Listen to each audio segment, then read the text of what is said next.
composer of the song you just listened to, which years back used to be the signature tune of my program on television, Sincerely Yours, and was called No Place Like Africa. And my guest today is Ebo Tumi, or say Tumi Ansa, because his name was Thomas Ansa, and they called him Tumi Ansa, but he's made it Tumi Ansa because he's very much a Pan-Africanist. Big brother, I'd like to welcome you to this program. I have a story to tell. Your story is a wonderful story. And composer, artist, actor, guitarist, musician, what have you. And you've also been a very good photographer. Now tell us about your background. Where were you born and where did you grow up? And tell us about your early days. Akwaba. Thank you. Yes. Sometimes it's difficult to talk about oneself, so in Chin Kamfuno, so does not praise itself and, until you add it to something, to sweeten it up. I grew up in Sekendi Takoradi. In those days, we had a harbor, it was built in 1928, the only harbor in Ghana. And that's where, I grew up. It was a very, very, very interesting time that Ghana had just, emerged from colonial rule. And all the young guys, were very happy to have a vibrant leader of President Nkrumah. So that we were all sort of charged up. And that's where I realized where Ghana was and where it's going. So as kids, we embraced it. As far as my career is concerned, my father was a photographer, very, very powerful artist. He did so many things, but mainly a photographer. Later on, I learned that he started as a pharmacist, and before he went to study photography. And besides that, too, he was a great musician. And, all those big names, Victoria College of Music and Associates and so on and so forth. So that was that. It was art. I had sisters and brothers, and I was pushing. Talking about brothers, your younger brothers. My brothers, Ansa. Ansa, yes. So This is Ansa's elder brother. yeah, I'm a Ansa's brother. Can you imagine? So that's where it is. But my beginnings were, like as I said, I was at the age of 12. I was pushed into a dark room. I started new phenomena. This world that most kids of my age had no idea about it. In fact, the old ladies called my father a photo driver. So, we took that. And I was exposed to this magic of photography. And going to a dark room, total darkness, and taking pictures and developing them. And then you had to do something. You had to mix chemicals and so on and so forth, and so many names, kind of medical names and so on and so forth came into it. But we did it. Kids of the day, we were very, very obedient. So you had to, follow your father. We didn't talk back at your father or anything like that. So we went along. But I, for some reason, understood certain things that the average friends I had didn't understand. They were busy playing gutter to gutter. And I come home from school and I go to the dark room and do some printing and stand by my father and watch him, and then come out and watch pictures and so on and so forth. Until later on, he even introduced night photography. Before that, 5 o'clock when the sun goes down, there's no photography. I see. So, and also... You're talking about this, the 40s. The 50s, 40s and the 50s. 50s in photography. And being a very progressive man, he brought lights from U.S., you know, and so we were able to take pictures in the evening, in the night, when the sun goes down, photo flats and stuff like that. He did all that, and we watched him, versatile. He was doing so many things that the average family wasn't doing, you know. So, and I would say today that even photographers, those days, when you look into the camera, the image was the opposite. Legs were up and heads were down. See? You see? And also, photographs were taken on a glass plate. Glass plate, not So emulsion. like this digital that everybody now has. Yeah, It was a real process. a process of growing up, you know, glass. And you go and take a wedding picture, and you bring it home to process it and print it, and you're careless and you drop the negative, which is on glass. Yes. You can't bring all the whole scene back in the studio. Very fragile. You have to be very, very careful. You have to fail safe. You learn to observe things and so on and so forth. And even today, when I'm doing something, you know, I have a knife in my hand, and I'm doing something and the knife slips from my hand. I have to block it with my leg, just as I was doing. I was doing to the plate, you know, the glass negative. So there's a sort of discipline and precision that you learn. And then chemistry, and then optics, that is lenses, and so forth. At that tender age, you have to, because my father was a disciplinarian. You can't take things for granted, you know, that no one was good. None of his children were good. But when he goes outside, he talks about his children, how good, the great they are. But he never tell you are good in your face, or you get swollen head, and so forth. So with that discipline, you went along and did what you had to do, and so forth. Even children, babies, you know, are difficult to photograph because they are moving all the time. And my father brought a camera, Speed Graflex. This is an American press camera, which has a speed of 160th of a second. In those days, you know, so you're able to photograph babies with all the action that's going on. You just, you know, sound them around, and then you take a picture. You see, with that release cable, you take a picture and all that. It was magical. But locally, there wasn't much photo driver. What does he do? On Easter Sundays, women will dress up and come and take pictures and forget about it and pick it some other time, you know that. So it was a social study, so on science, chemistry, and all that, visualization, all those roll into one. So that is what actually That was basically, yes, it's creativity. And also being a musician.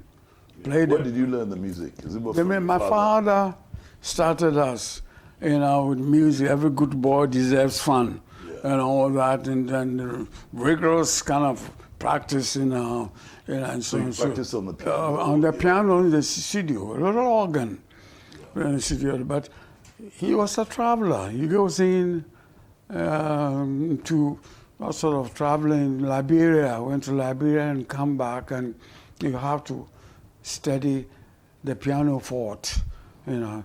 It got a big boring for me, you know, just like when he comes home, he comes back from travels and then he's on your case and all that and so on. Well, at that time, he also had a couple of guys who were attending to his, corn mill. He had a corn mill too? He had a corn mill on the side.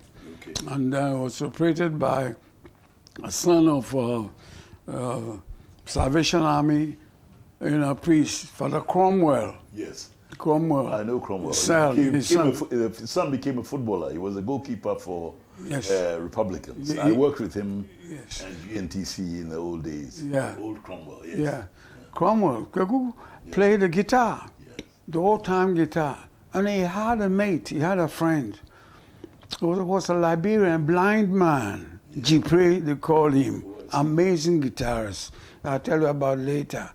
And the two of them used to play. And the type of music they were playing was palm wine music.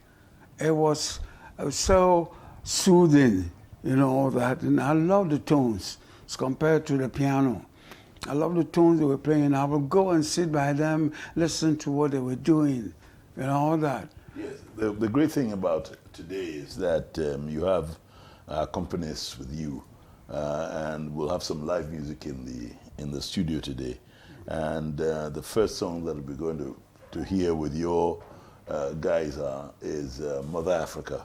So while we were preparing for it, we'll have a musical interlude, and then we'll prepare for the live show.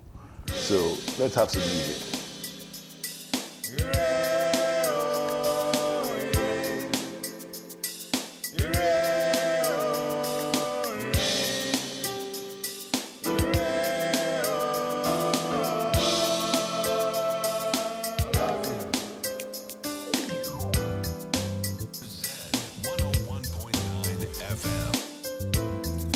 Lifestyle, leisure, and business radio. Z 101.9 FM. Once in your life, FM. you gotta find your true identity. Somewhere deep inside of you, you hear the voice of silence calling you all night through to you, saying go pursue the love of sanctity, yeah, for your sanity. 101.9 FM.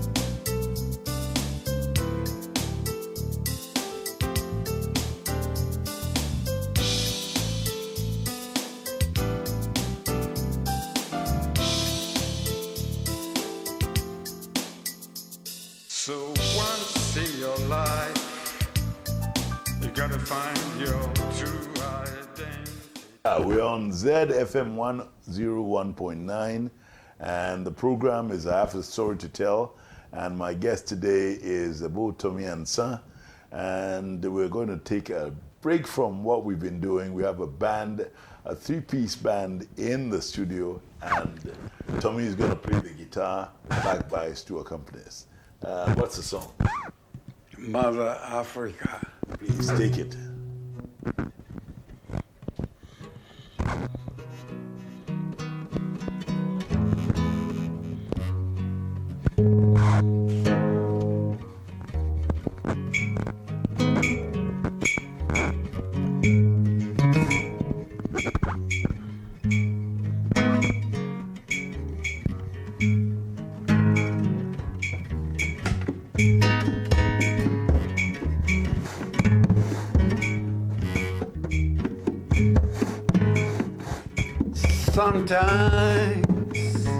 Sometimes I sit here, I look yonder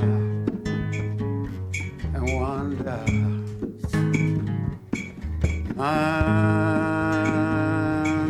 Mother Africa, Mother Africa, why you crying?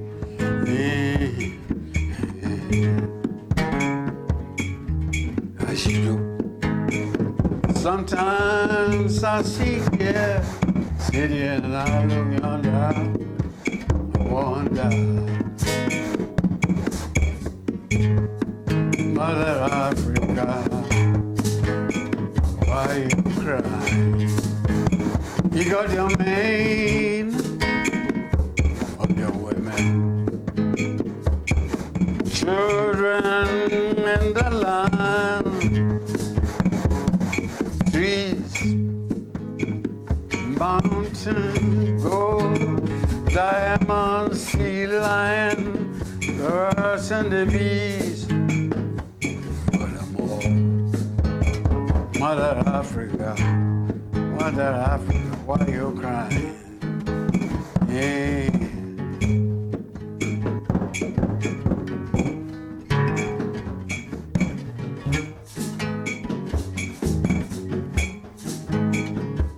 God made this world so that every man, every woman, children and the land will be free. Mother Africa, why you crying? Why you crying? You gave your man, gave your woman, children and the land, sea, mountain, gold, diamond, sea lion, birds and the bees. Mother, you gave them all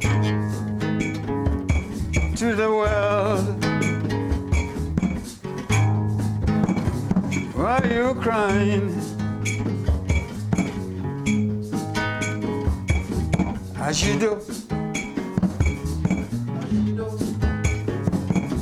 As you do, how? As you do. Take your man, take your woman, children, the land, trees, mountain, gold, diamond, sea lion, earth and the bees. Take them all, take them back to Africa.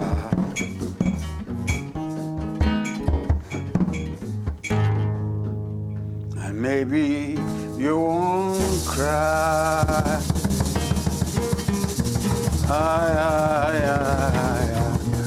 You won't cry anymore. As you do happen. As you do. As you do.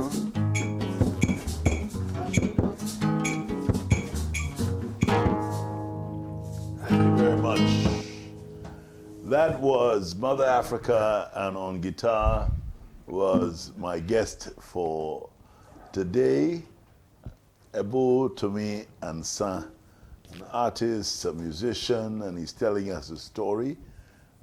He's 85 years old, and so we've gone from the extreme, from having somebody who was very young last week to somebody who's in his 80s.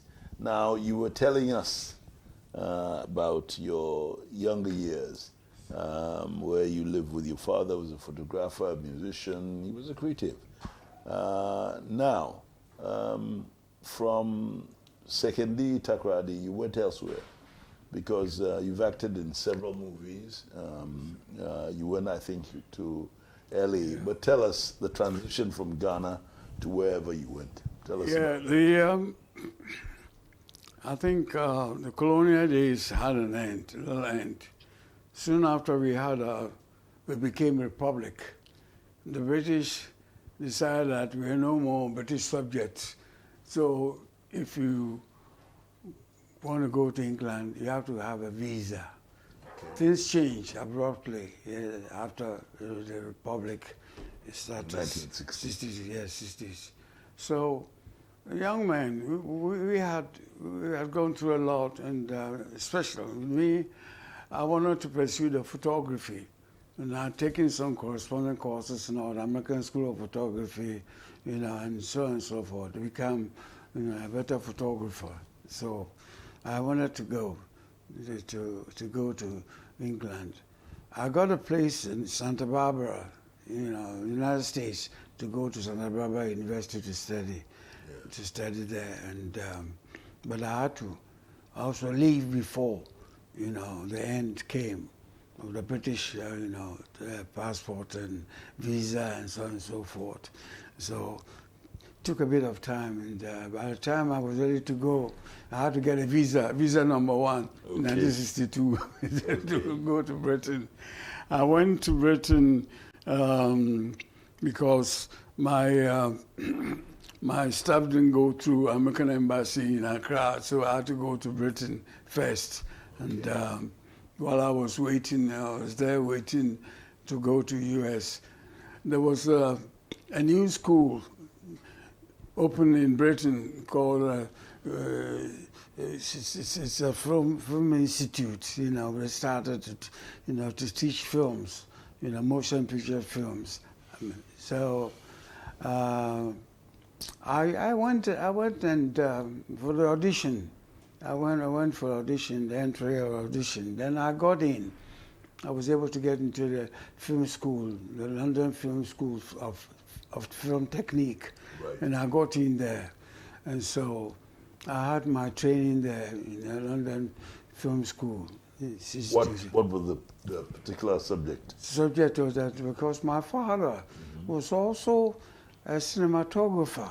Oh, I see. At the same time, yeah, he shot Bell and Howell, cine cameras. That's right. Yeah, so I got in there, and I was curious about films and the music as well. My father had a cinema, apparently, Captain Cinema, Palladium. Yes. It's a assembly studio, yes. Right opposite his studio. Oh, I see. Yes. So films were shown, and we got films from Capitan, opera. Yes. Opera. Opera, Palladium. Yes. And so I was very keen into that in films. So I got in there. And another interest that I had very much was film music. Okay. Film music. I never, Scores, yes. Yeah. Scores. I never had any African music, in films. All the films, cowboys, western, and so on and so forth. It was always Western music. I was very curious. Until one day, a film came to the school, and it was called "A Lift to the Scaffold," and the music was done by Miles Davis. Okay, the trumpeter. Trumpeter, the famous trumpeter. He's the first black guy, to do, film music. Film score, yeah. Score.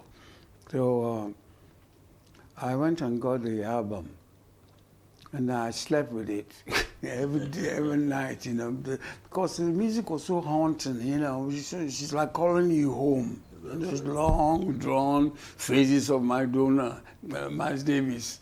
So that was that. Kept with that. So I finished film school, and then I also got interested in drama. Drama, acting and so on and so forth, because it was at the back of my mind. It's a continuation of, photography, the whole imagery of so on. Yeah. So I applied to, drama school, this London Academy of Music and Dramatic Arts, and I got in there, and I went along with it, and but then again the music. I wanted to know a bit about music, how it was done, to films, syncing, music to films, pictures, and so on and so forth.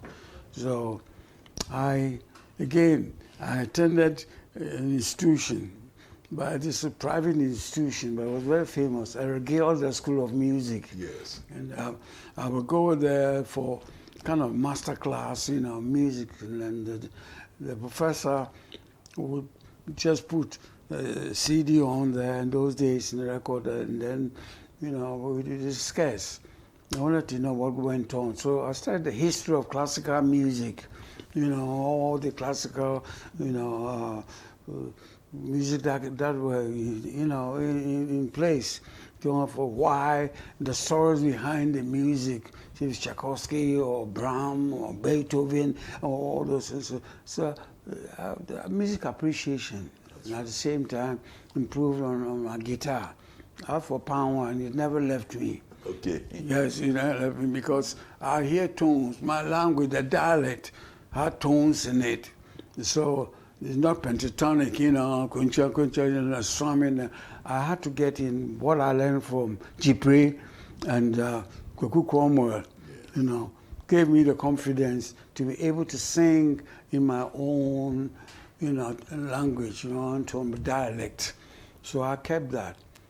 I don't know why I was doing all that and going from here to there and You must have been very busy. Yeah, Did you have time for yourself? too busy for living in myself, London? doing so many things, and all And that. that was the time of the Beatles and the rise of pop music and I met Rolling them all. Stones. I met them all. I met Beatles. I was in the studio for 1 week, just recording African music with the Beatles. Yeah.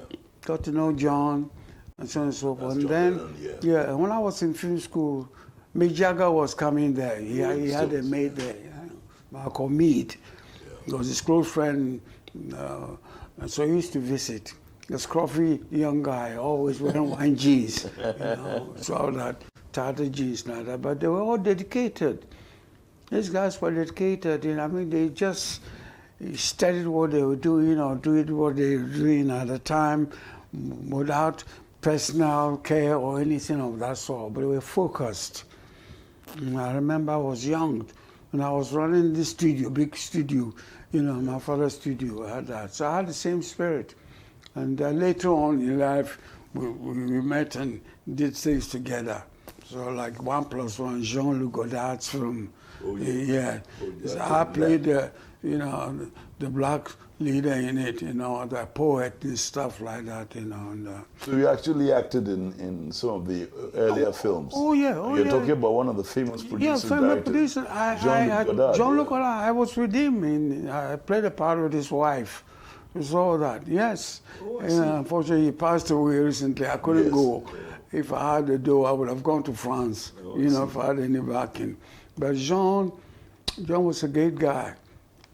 And I loved his approach to filming, unlike the other film directors, that would just, action, stop. And Jean would lay a track, long tracks. So the shots were very smooth, Right, they didn't jerk. No, jerk. No, sir. And I like his style. I would have followed him to France in those days if I had a way to doing it because, I've been to film schools. So I knew what I was talking about those days. Yeah, and so that. And So what was being an actor in a film with a famous film director like? I mean, was it hard work? And how many times? Because everything now is digitalized, so it's yes, we were the colonial and so that, but the original, Yes. we were pioneering. I left film school, and those days, you go into the studio, you serve apprentices from T-boy until about 3-4 years before you actually, got behind the camera.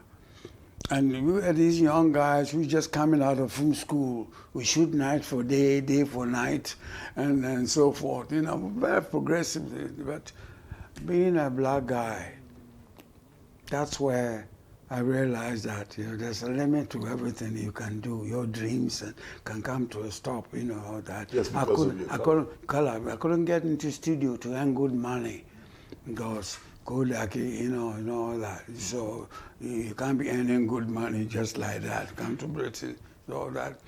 So I found a private studio film craft, but I was taken in, and I was able to work with the director, and so on and so forth. People come to the studio and they say, "Who's this guy?" I say, "He doesn't talk, but he knows everything." All that. So Ronnie Curtis was my director and tutor. We shot commercials and did all sorts of things. He liked me a lot because, like I said, I didn't talk to him, I didn't brag. I just did what I did, just like my father, But later on, I found out that they were also agency for Ghana Film Industries, Oh, I see. Film Producers Guild. Oh. So they did all the newsreels and everything and posted it to Ghana. So I got in there to see. Later on, some of the staff, Fenuku, Ajesu, Yes. Samaite, they all came there with films, and I worked feverishly, to finish. So there was a good crop of Ghanaians who were very good with film. I mean, you mentioned the masters, the true icons, Samaite, Fenuku. Yeah, Fenuku, Yes. Ajesu. Ajesu. Yeah, and so and they were here in Ghana. Yes, I but know. they pay a visit to London, Yes. to festivals and stuff like that. And I was with this company That's why, taking care of Ghana films. So I was there for a while, and the calling was still going on, you the eventually- theater. You eventually came back to Ghana, but Yes. and you acted in a couple of films. Yes, Now, films. tell us about that. Well, I came to Ghana because my mom passed away. All right. And, I came to Ghana, but while I was waiting, I just left, drama school, the Lambda, and then so on.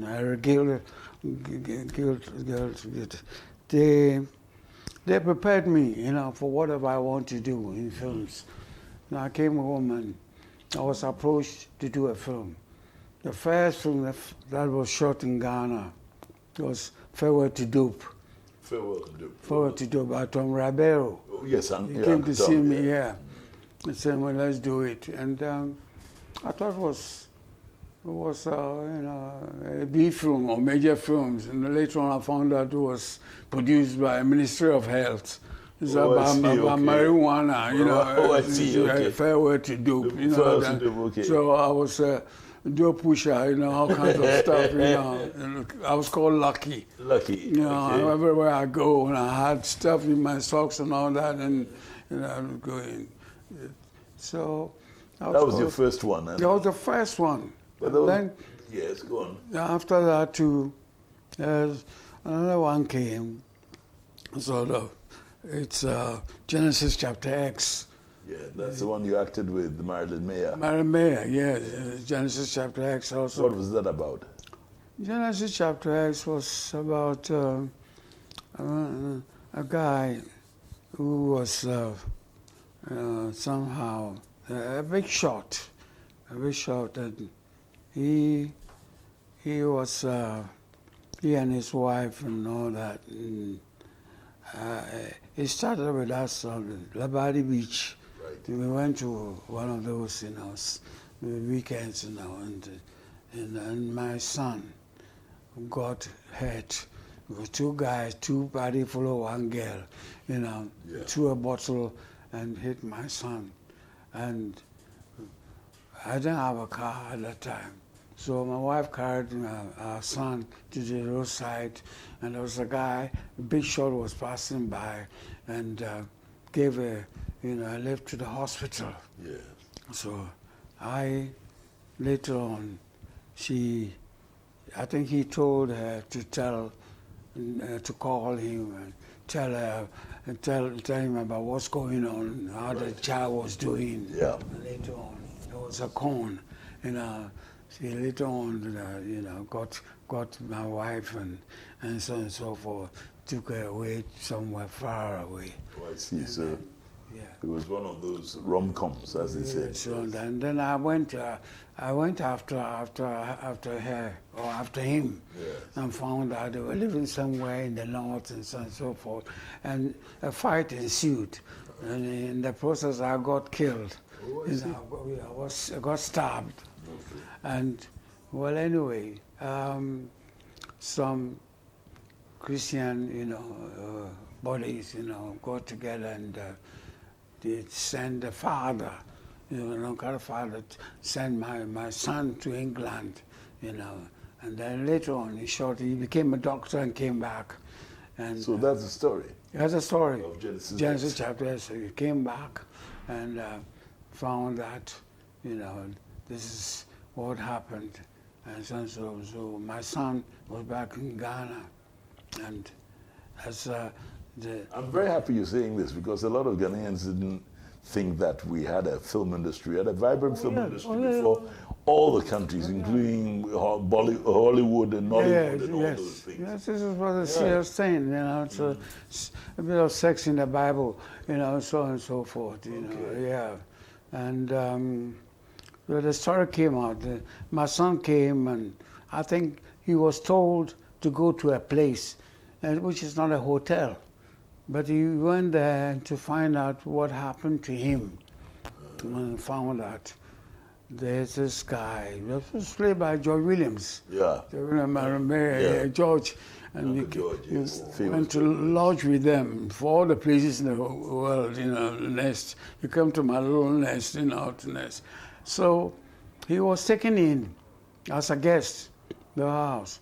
But then they were broke. They had nothing. They were quarreling all the time. Right. And so one night, he wanted to know this guy, what exactly he's up to. And he went and opened his suitcase to steal his money because the wife had told him that this guy must have money. Didn't know that he was her own son. And went in there to stab him or something like that, take the money away. And then the truth came out that there was a son that was sent away. You know. Oh, I see. So it was a full cycle. Full cycle. Anyway, So so you acted in Genesis X, which was one of the big films, and then there was His Majesty Sergeant, where you were part and parcel of that. Yeah, that was a very interesting thing. You know, we've done so many things, the black race, that not even remembered or included, or the young kids, they don't know that we fought in the Second World War. We were grabbed and put into uniforms to go and fight in Burma. Burma, yes. British. 120,000. Yes, we were British and subjects. And we went there as convoys and killed, and in foreign land, some were taken to Southeast Asia, and so on and so forth. A group of Ghanaians, well, so many of them were sent to, Thailand, in order to teach the natives, and now even hand-to-hand combat, and tie and dye printing, palm oil plantation. Yes, if the land, if the soil, the pH suits the British, they'll cart away the people there to go and teach another. It's a colonized world, and Thailand was colonized by Britain. So that's His Majesty Sergeant. That is Majesty Sergeant War. Yeah. So I went to Burma, and a lot of Ghanaians went to fight in the Burma, not physically, but the story took me to Burma in a cave. And I was teamed up with an Indian who was a corporal, and also a private, a white private. And he was racist, downright racist. Because you were senior to him? Yeah, I was sergeant. The sergeant never dies.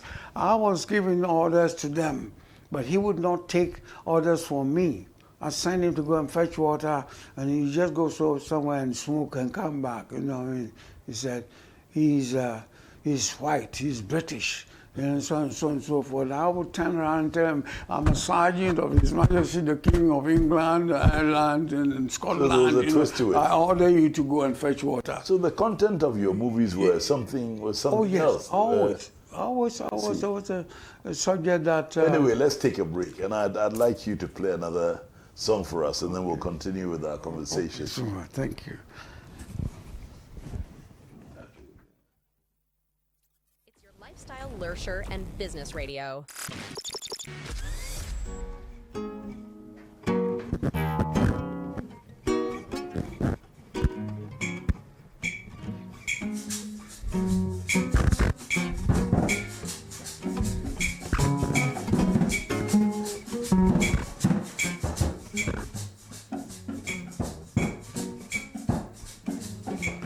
Oyisinganga,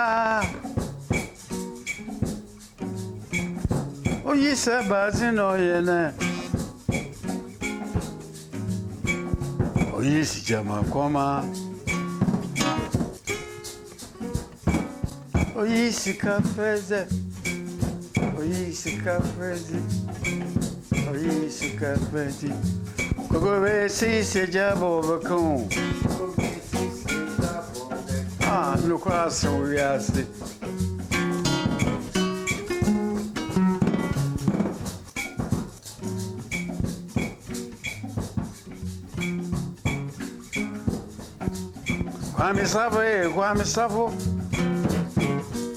Kwame Savo.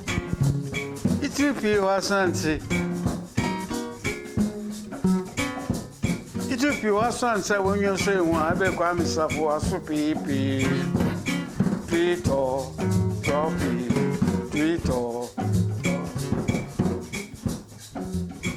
Pa pa pa pa pa. Pa pa pa pa pa pa pa pa pa pa pa pa pa.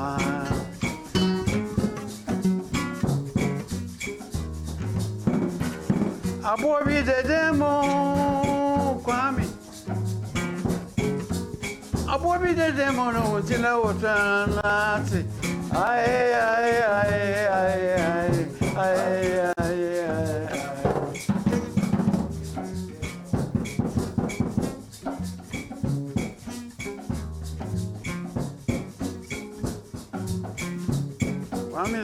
Kwame Zabo, if you are something.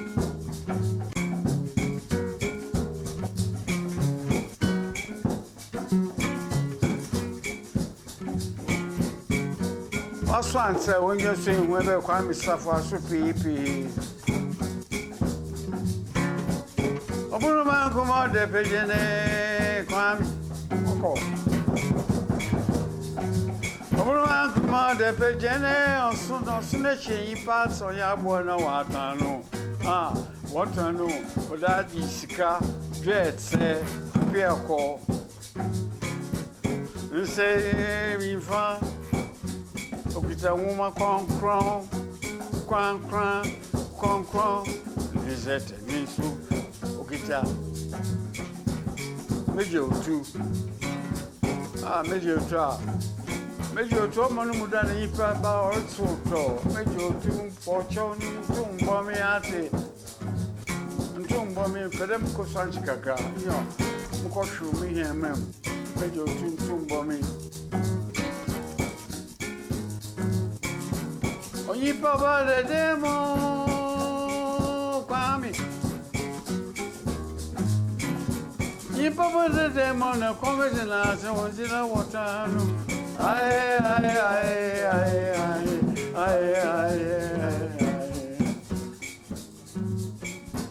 Ye Papa the demo, ye Papa the demo, ye Papa the demo, ye Papa the demo, a comment in us.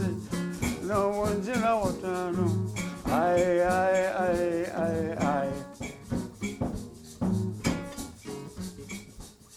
Thank you very much. What was that? The particular song you just played?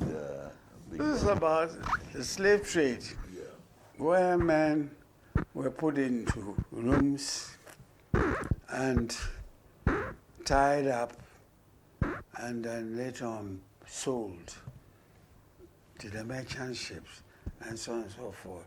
So it's a Kwame Safo who is the Asafo, our warriors, you know, who protected, secured us.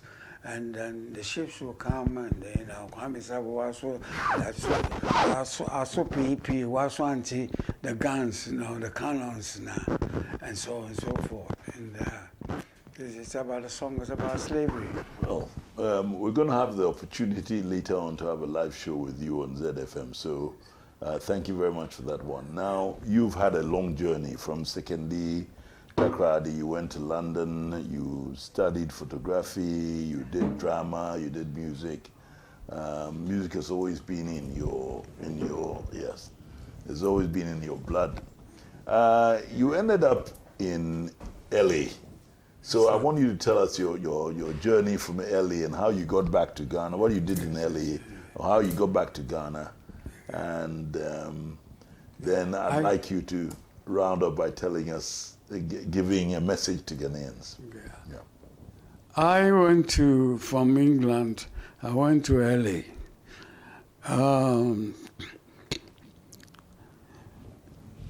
LA had Hollywood. Hollywood. When I was young, I saw a lot of films, you know, Charlie Chaplin, a whole lot, comedies and so forth. So when I had the opportunity to really to study film, I went to America, US. That's where I wanted to go in the first place when I left Ghana. But I couldn't. I went to school in Britain, and then I got the opportunity to go to, you know, US. And I went to US, and I was able to get into things in the U.S. because Tell us about black people. Yes. You know. For example, I was employed by Smithsonian. Yes, The Smithsonian is an institution, institution that collected facts and so on and so forth. So I did projects there. There was a project called Home Away from Home, who talks about the Africans who come to U.S. U.S. government was interested in knowing how they come there, and so some how to sell their houses and do this and that. And then I did field work, research, and interview, photography. I got the job because there were a lot of intellectuals around who thought, yeah, I've got a master's degree and this and I can do that, but they didn't have what it takes. I was a photographer, a cinematographer, musician, so many things roll into one. Yeah. So that's what the U.S. government wanted, someone like me, you know. So I look into things, and then I was able to interview Ghanaians. Some thought even I was a spy. That, you know, but I was interested in also knowing about why am I there, how did I get there, you know, so I had to go through a lot and so on and so forth. So I did that. After the exhibition, you know, Home Away from Home, I thought, well, I'm in Washington, D.C., so I can go to California, you know, actually go into the studio and do that. So I went to L.A. during the filming of His Majesty Sergeant, you know, I got injured at Shire Hills. You see, I was, you know, very fired up and jumping with, you know, machine guns and stuff like that going, and I jumped 34th, you know, and landed.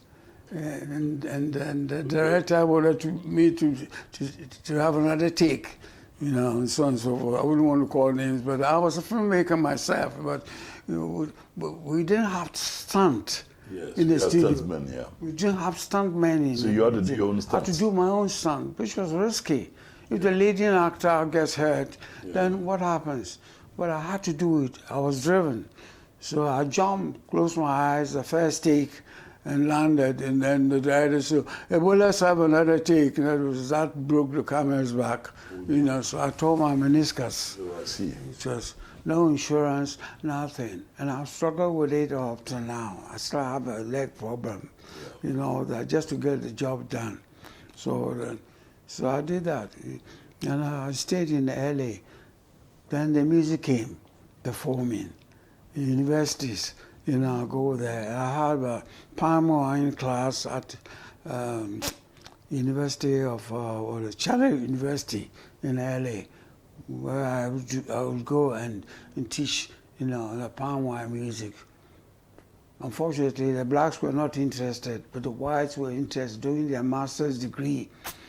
One time I was performing, and a guy later on came to my dressing room and asked me, what was it that you were doing?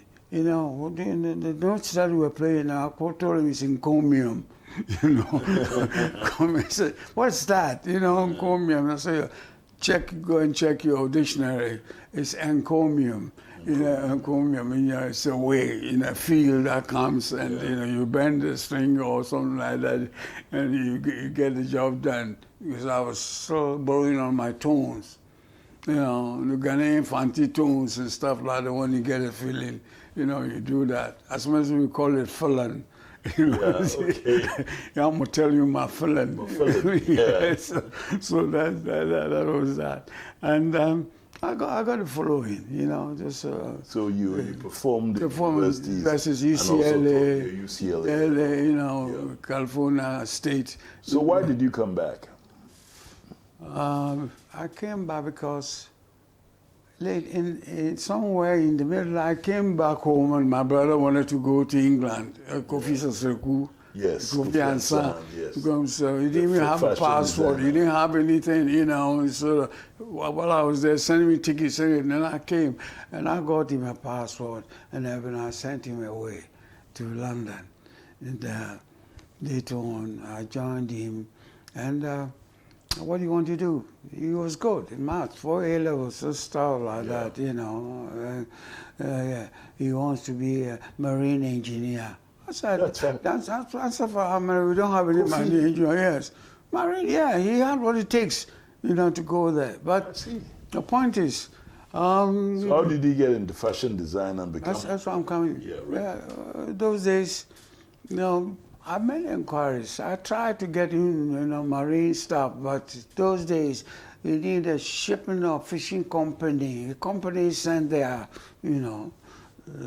race there to study. Royal Marine, University, all that. So I couldn't. I tried ocean fisheries. It didn't work. So I said, so what do you want to do apart from marine engineering? We are not for that sort of thing, but what else do you want to do? And so we put our heads together and found that my mother sewed all the time. Yes. She used to sew our clothes, and he used to cut our hair, grab you between her legs, and then, scissors, and sewing, scissors, went, that if you don't behave, it's even got bad. So we decided, and Fifi was very, very creative, artistically, he was very creative. So we went there, and I made a name for myself in Britain, in the theater and so forth. So I got him into Royal College of Art, Chelsea. Yes, Chelsea College. So he went there, and he really did very well. He's excelled. I know. Well, I know we're coming to the end of our program, but I want you to tell us about Kofi Ansa and Princess Diana. Yeah, I was there when Princess Diana was there. He came, and Kofi was sewing for some important rich bitch, and an individual, just a guy who was the surgeon, the first surgeon to operate in the heart, from South Africa. But Christian Bernard. Yeah, Bernard. Yeah, his wife. Yes. Fascinated with Kofi's designs and so on and so forth. So I got to meet them, and Kofi and so that's how Diana. There was a circle, yes. Came to see Kofi, to make clothes for her. So that was. See, Ghanaians don't know this, that behind the beautiful fashion and elegance of the late Princess Diana, there was a Ghanaian there. She was dynamic, and she came, and recently Kofi's clothes were open at the V&A. I heard this. Yes. And so and King Charles went to see his clothing. Of course, he was making clothes for his wife at the time. See, and we do all this. We do for Ghanaians do very well. Go to Alaska. You have a very rich story, and I think that if we continue, we will go on to the next hour. But before we go, I'd just like you to talk to our listeners out there and tell them, give them advice as to the way forward. It's something I always ask my guests. This has to be expressed individually, sometimes generally. There's good and bad everywhere, but everything you do, try very well to get the best out of it. Like I was forced to study 3 chords. About 3 months, I was repeating the same thing, never give up. Just get the real stuff in it. We tend to rush into everything these days. A dressmaker becomes a dress designer. So nothing is really normal. It's got to be extra. That we have to learn. First, know about ourselves as Ghanaians, what we have, the rich culture that we have, not to imitate, always repeat. See somebody opens a shop here selling one item, and next time another shop will open selling the same thing. There's no diversity. No diversity. Always copying all this. And they sit in the shop the whole day, don't sell anything, because no imagination, no creativity, to do something different, challenging. So that we must do. And also learn things properly. Take your time, don't give up. It may be difficult in the beginning, but if you repeat it, so say take your time, don't give up. But please give us, as we go, you out there, you've been listening to I have a story to tell on ZFM 101.9, and I've been with the great Tumi Ansa, and he has had a wonderful story. The stories I get, I really believe that we'll have to get them back to listen. And he's got with me Niade and Shivadi, yes, yeah, who've been playing the percussion while he plays the guitar. Let's have a meeting same time next week on the same dial, 101.FM, and so we'll close with your music. Thank you very much. Thank you very much.